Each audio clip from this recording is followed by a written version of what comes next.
할렐루야. 오늘 새벽에도 생명이신 하나님의 말씀을 들으시려고 거룩한 하나님의 전으로 나오신 여러분들과 또한 영상으로 참여하시는 모든 분들 위해 하나님의 은혜와 평강이 있으시길 간절히 축원합니다. 오늘 말씀의 제목은 하나님을 인정하고 살아가라. 하나님을 인정하고 살아가라입니다. 야고보서 5장 말씀은 네 부분으로 나누어서 살펴볼 수가 있습니다. 1절에서 5절은 불의한 자에 대한 경고, 6절에서 11절로 고난 중 인내에 대한 권면, 12절에서 18절로 맹세의 금지와 기도에 대한 권면, 마지막으로 19절에서 20절로 미혹된 자들에 대한 구원으로 기록되어 있습니다. 우리는 지난 시간 야고보서 4장의 말씀을 살펴보았습니다. 야고보 사도는 하나님께서 우리 안에 거하시기 위해서 몇 가지 권면의 말씀을 하고 있었습니다. 그것은 개인에 관한 말씀이라기보단 공동체에 주는 권면이었다라고 말씀을 드렸습니다. 다투지 말라고 시작한 권면의 말씀을 더 나아가 하나님과 원수되지 않는 삶을 살아가라라고 말씀하였습니다. 그 원수되지 않는 삶은 세상을 벗하고 살아가는 것이 아니라 하나님을 온전히 더 사랑하는 것이다 라고 말씀을 드렸습니다. 그리고 하나님을 가까이 하는 것에 대한 말씀을 나누었습니다. 하나님과 가까이 하려면 하나님 앞에 교만한 삶을 살아가지 않으며 하나님께 온전한 복종, 순종으로 살아야 한다라는 것 또한 말씀드렸습니다. 그리고 나서 마지막으로 선을 행하라 라고 말씀하였습니다.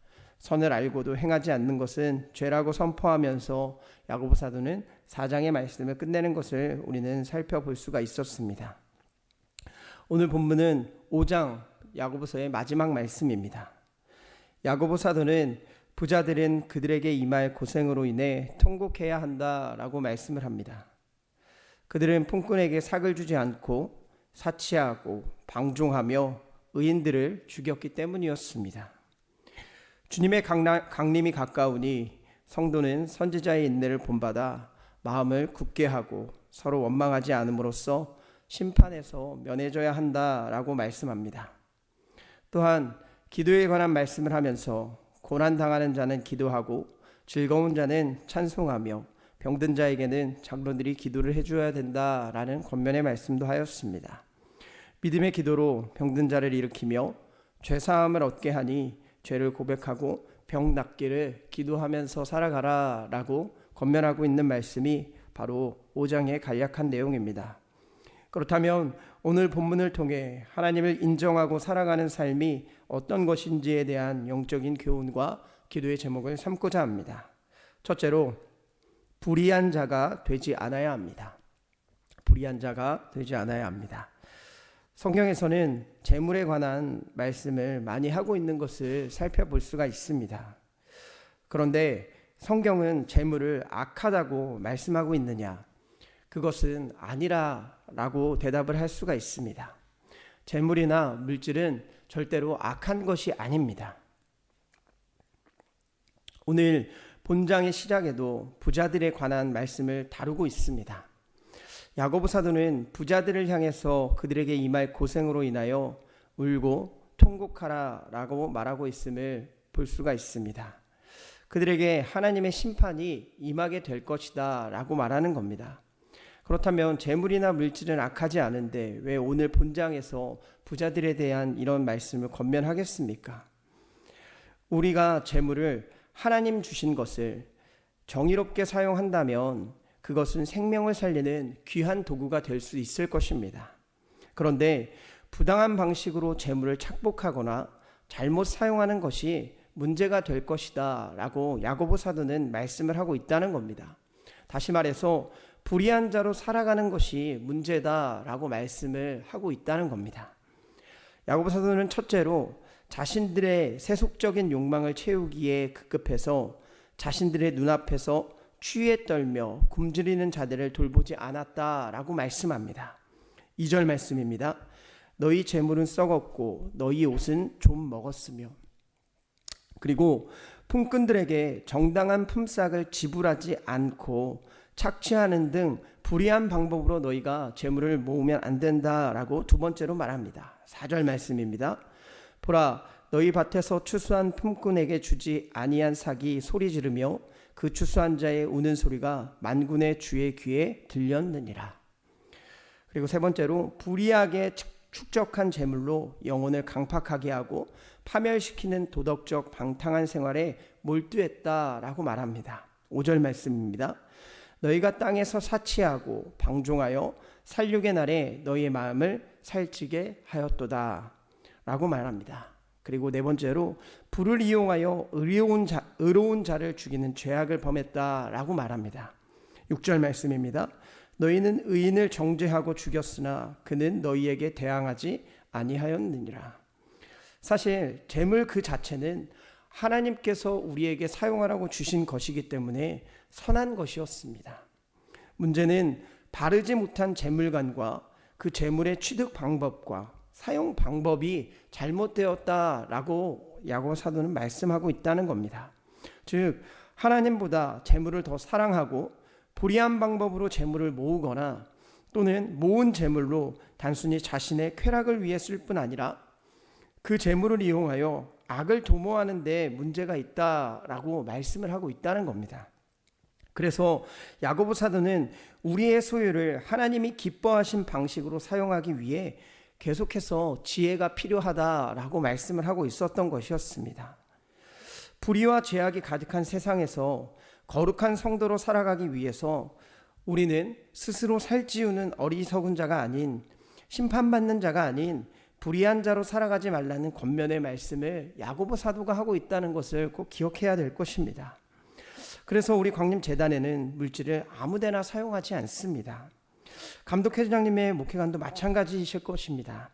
선교하는 교회, 재정을 함부로 사용하지 않으며 그것을 가지고 하나님 나라를 확장하는 데에만 사용하는 교회가 된다라는 것이 우리 감독회장님의 목회관이십니다. 그래서 우리는 재물을 불의하게 사용하지 않기 위해 몇 가지 교훈을 얻고 살아가야 될 것입니다.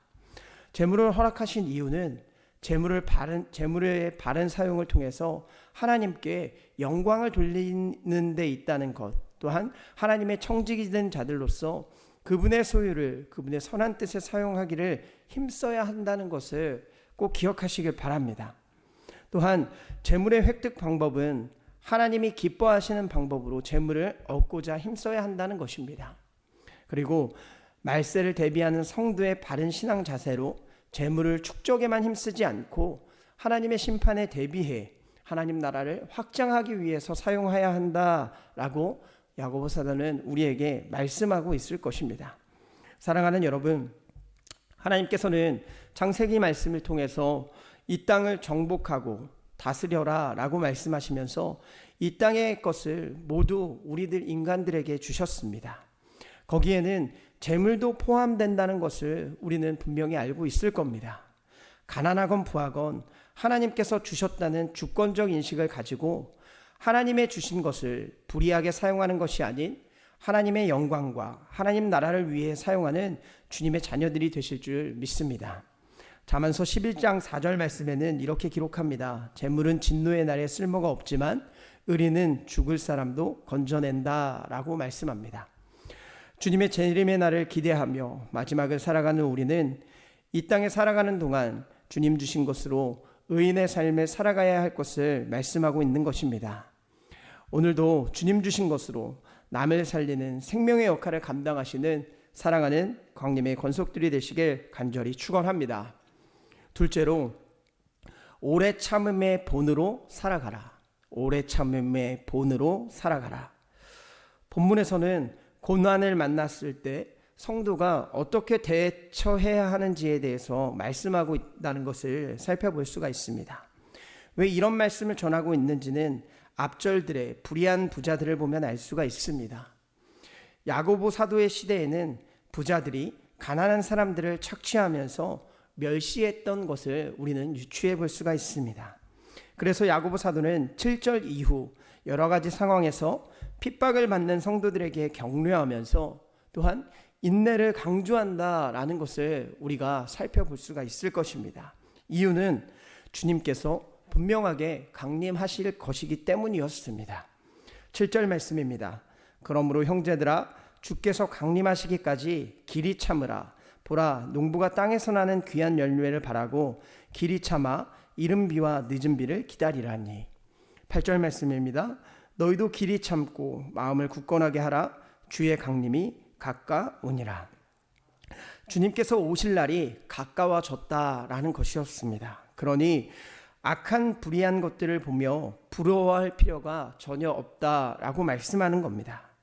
기다리면 인내해서 오래 참으면 분명 주님께서 강림하는 날이 올 것이다 라고 말씀하고 있다는 겁니다. 성도들은 이 땅에서 계속하여 영원히 살아가는 것이 아닌 하나님 나라의 시민권을 가지고 이 세상에 잠시 머물러 사는 나그네와 같은 삶을 살아가라 라고 말씀하고 있다는 겁니다.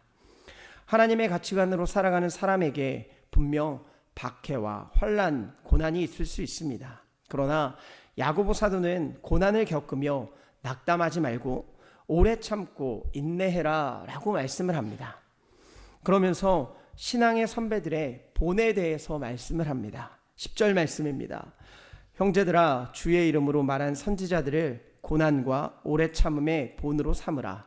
11절 보라, 인내하는 자를 우리가 복되다 하나니 너희가 욥의 인내를 들었고 주께서 주신 결말을 보았거니와 주는 가장 자비하시고 긍휼히 여기시는 이시니라. 구약의 선지자들은 하나님의 말씀을 대언하며 악한 자들을 책망하고 하나님의 심판을 선포함으로써 수없이 많은 박해를 받았다는 것을 우리는 살펴볼 수가 있습니다. 우리가 지금 트리니티에서 공부하고 있는 예레미야가 바로 그 대표되는 선지자였습니다. 그럼에도 불구하고 신앙의 정조를 버리지 않고 끝까지 인내한 모습을 보인 선지자들을 말씀하면서 하늘의 하나님께 소망을 두며 육신은 죽어도 영혼의 삶을 바라보며 살아가라 라고 말씀을 하고 있다라는 것입니다. 욥의 말씀을 이어나가며 욥기 1장의 욥의 고난 속에서도 욥기 마지막 장인 42장의 두 배의 축복을 받았던 욥의 모습을 가장 아름다운 결말을 가진 선진의 삶을 나타내고 있었다라고 말씀하고 있습니다. 사랑하는 여러분, 우리들의 삶에도 고난과 박해, 핍박 등 많은 것들이 우리의 신앙을 해하려 하는 것들을 볼 수가 있을 것입니다. 그럼에도 불구하고 우리에게 소망이 있다는 것은 주님께서 강림하실 것이라는 믿음이 있기 때문일 줄 믿습니다. 이 땅의 삶이 끝이 나고 나면 저 천국으로 입성하여 하나님 나라에서 영원한 삶을 살아갈 것을 믿기 때문입니다. 오늘 하루도 이 땅의 고난과 역경을 바라보는 것이 아닌 히브리서 12장 2절의 말씀처럼 믿음의 주요 온전하게 하신 이를 바라보라는 말씀을 붙들고 주님만 바라보며 살아가실 수 있는 사랑하는 광림의 권속들이 되시길 간절히 축원합니다.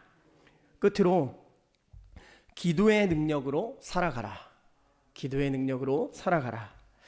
야고보 사도는 이 서신서를 기도에 관한 겉면으로 마무리하는 것을 확인할 수가 있습니다. 어려운 상황에 있는 개인뿐 아니라 공동체가 합심하여 기도할 때 하나님이 고난과 역경을 극복할 힘을 더하여 주실 것을 믿기 때문이었습니다. 야고보 사도는 신앙의 여정, 기본 생활에 대해서 먼저 정의를 하고 있습니다. 그리스도의 신앙 여정에 언제나 햇빛만 비치는 삶을 살 수 있다는 것이 아니었다라고 말합니다. 때로는 사망을 걸으며 목말라 지치고 또한 험한 풍파를 만나 두려움에 떨기도 할 수 있을 것이다 라고 말씀합니다. 그래서 이와 같이 어렵고 힘들고 외로운 길을 걸어갈 때라도 참된 그리스도인은 기도한다 라고 말씀하고 있는 겁니다. 13절 말씀입니다. 너희 중에 고난당하는 자가 있느냐? 그는 기도할 것이요. 어려운 순간 야고보 사도는 기도해라 라고 권면합니다. 기도에는 어려움을 축복으로 바꾸는 힘이 있기 때문에 그렇습니다. 그래서 바울 사도도 데살로니가전서 5장을 통해 항상 기뻐하라 라고 말하면서 하나님의 뜻이 거기에 있고 또한 계속해서 범사에 쉬지 말고 기도하라라고 말하는 것이 하나님의 뜻이기 때문에 그랬습니다. 기도하는 삶을 살아가라고 말씀하고 있다는 겁니다. 그리고 야고보 사도는 즐거울 때 찬송하라라고도 말씀합니다. 즐거운 건 역시 하나님이 우리에게 주신 축복이기 때문에 그렇습니다. 그러니 하나님께 찬송을 올려라라고 말씀을 하고 있다는 것을 살펴볼 수가 있습니다. 또한 아픈 자들을 위해 장로들에게 청해 기름을 바르고 기도를 받아야 하며 그들을 위해 기도해야 한다라고 말씀합니다. 야고보는 개인의 신앙을 넘어서 공동체 안에서 서로 중보하며 기도해야 할 것을 권면하고 있었습니다. 16절 말씀입니다. 그러므로 너희 죄를 서로 고백하며 병이 낫기를 위하여 서로 기도하라. 의인의 간구는 역사하는 힘이 큼이니라. 엘리야 선지자가 무슨 신통한 능력이 있었던 사람이 아니었습니다. 그도 연약한 인간이었고 그래서 하나님 앞에 두 손 두 발 다 들고 홀로 숨는 모습 또한 보여주었던 사람이 바로 엘리야였습니다. 그러나 하나님을 의지해 간구하면 하나님께서 그 의인의 간구, 기도의 간구에 응답해 주시는 것을 분명하게 야고보 사도는 선포하고 있다는 겁니다. 사랑하는 여러분, 오늘은 거룩한 주일입니다.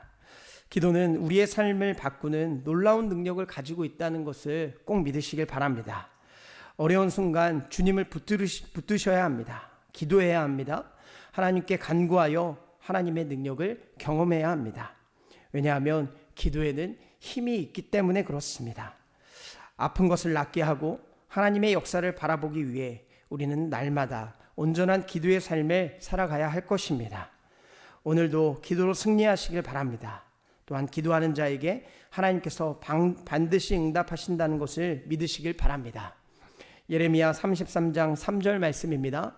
너는 내게 부르짖으라. 내가 내게 응답하겠고 내가 알지 못하는 크고 은밀한 일을 내게 보이리라. 오늘도 하나님의 응답을 간구하며 기도로 살아가시는 사랑하는 광림의 권속들이 되시길 간절히 축원합니다. 기도하겠습니다. 사랑과 은혜가 풍성하신 하나님, 오늘도 거룩한 주일 하나님의 거룩한 제단으로 올라와 생명의 말씀을 듣게 하시며 또한 말씀을 통해 영적인 깨달음을 우리에게 더하여 주심에 감사와 영광을 올려드립니다. 우리가 말씀을 통하여 하나님을 인정하고 살아가는 방법, 하나님 앞에서 불의한 자가 되지 않기 위하여 정말로 우리에게 주신 것을 가지고 남을 위하여 또한 생명을 살리는 일에 힘쓸 수 있는 귀한 믿음의 자녀들 될 수 있도록 인도하여 주시옵소서. 이 땅 가운데 살아가는 것이 많이 힘들고 고난도 있고 때로는 어려움과 역경도 있겠지만 그 가운데 믿음의 선진들처럼 오래 참음의 본으로 살아가며 또한 주님이 강림하실 것을 굳게 믿으며 주님이 오실 그날 하나님의 나라에 들어간다는 믿음을 가지고 살아갈 수 있는 귀한 주님의 자녀들 될 수 있도록 인도하여 주시옵소서. 야고보 사도가 마지막으로 권면하였던 것처럼 이 땅 가운데 기도의 능력으로 살아갈 수 있는 우리들 되길 원합니다. 개인의 기도나 공동체 안에서의 모든 기도가 하나님께 응답되는 놀라운 축복이 있는 모든 광림의 권속들의 삶이 될 수 있도록 하나님께서 역사하여 주시옵소서. 이 시간 주님께서 베풀어 주신 은혜와 사랑 기억하며 마음의 정성을 다해 드린 예물 손길들이 있습니다. 간절한 마음의 소원을 담아드린 감사음금 11조 1,000번제로 주님 앞에 예물을 올려드리오니 우리들의 기도에 응답하여 주시옵고 하늘의 신령한 복과 땅의 기름진 복으로 충만하게 채워 주시옵소서. 또한 몸과 마음이 영혼이 아픈 환우들이 있습니다. 성령님께서 이 시간 아픈 부위에 친히 안수하여 주시사 치유의 능력이 나타나 깨끗하게 온전하게 회복시켜 주시옵소서. 그렇게 하실 줄 믿고 감사드리며 사랑이 많으신 예수 그리스도의 이름으로 기도드리옵나이다. 아멘.